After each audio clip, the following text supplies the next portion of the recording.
எந்த ஒரு மனுஷனாலையும் நியாயப்பிரமாணத்தை 100% சரியா செய்ய முடியாது. எந்த ஒரு மனுஷனுடைய சுயபலத்தினாலும் சுயநீதியினாலும் சுய கிரியையினாலும் நியாயப்பிரமாணத்தை பூரணமா கடைபிடிக்க முடியாது. அழகா சொல்லப்படுது. அதன் அந்த கிரியை செய்யறதுனால நீதிமானாக்கப்பட முடியாது. அப்ப எப்படி நீதிமானாக்கப்பட முடியும்? இயேசு கிறிஸ்துவை பற்றி விசுவாசத்தினாலே என்னால இந்த நியாயப்பிரமாண கிரியை செய்ய முடியாது, அதன் மூலமா நீதிமானாக்கப்பட முடியாது. ஆனா என் ஆண்டவரால் என்னை மீட்க முடியும், என்னை ரட்சிக்க முடியும், என்னை நீதிமானாக்க முடியும். அவருடைய கிரியை மேல நான் என்னுடைய விசுவாசத்தை வைக்க போகிறேன். எத்தனை பேர் ஆமேன்னு சொல்றீங்க? அப்ப இங்க பாருங்க, இப்படி இருக்க நியாயப்பிரமாணம் இல்லாமல் தேவநீதி வெளியாக்கப்பட்டிருக்கிறது. அப்ப கிரியை இல்லாமலே, நியாயப்பிரமாணத்தின் கிரியை இல்லாமலே தேவநீதி உண்டாகுதான். எப்படி உண்டாகுதான்? ஒரு மனுஷனுக்கு, ஒரு பாவியாகிய மனுஷனுக்கு கிரியை இல்லாமலே தேவநீதி வருதான். தேவநீதி எப்படி வருதான்? கிரியை இல்லாமலே வருதான். எப்படி வருது பாருங்க. தேவநீதி வெளியாக்கப்பட்டிருக்கிறது. அதை குறித்து நியாயப்பிரமாணமும் தீர்க்க தரிசனங்களும் அப்படின்னு என்ன சொல்லுது?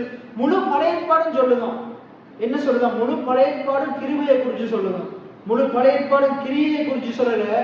முழு பழைய ஏற்பாடும் என்னத்தை குறித்து சொல்லுதான்? கிருபையை குறித்து சொல்லுதான். ஆண்டவருடைய கிருபையா என்ன செய்கிறார்? மன்னித்திருக்கிறார், கிருபையை ஏற்றுக்கொள்கிறார். நம்ம போன கிழமை பார்த்தோமே, ஆண்டவர் உங்களுடைய பாவங்களை கிருபையாக இலவசமாக நீக்கி இருக்கிறார், அகற்றி இருக்கிறார், முதுகுக்கு பின்னுக்கு எறிந்திருக்கிறார், சமுத்திரத்தின் ஆழத்துல போட்டுட்டார். எத்தனை பேர் ஆமேன்னு சொல்றீங்க? அவைகள் ஆண்டவர் எண்ணுவது இல்லை. ஆண்டவர் நம்முடைய பாவங்களுக்கு தக்கதாக செய்வது இல்லை, நம்முடைய அக்கிரமங்களுக்கு தக்கதாக செய்வது அல்ல. எதனால? நம்முடைய கிரியையினால அல்ல, அவருடைய கிருபையினால, அவருடைய அன்பினால, அவர் நம்முடைய ஆத்மாவை நேசிக்கிறதுனால நம்மளை அழிவின் குழியிலிருந்து விளக்குறார். எத்தனை பேர் ஆமேன்னு சொல்றீங்க?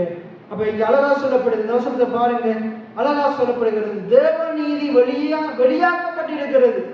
எது? நியாயப்பிரமாணம் இல்லாமல், உங்களோட சுய கிரியை இல்லாமல், உங்களுடைய நல்ல கிரியைகள் இல்லாமலேயே தேவன் உங்களுக்கு நீதியை தருகிறவராய் இருக்கிறார்.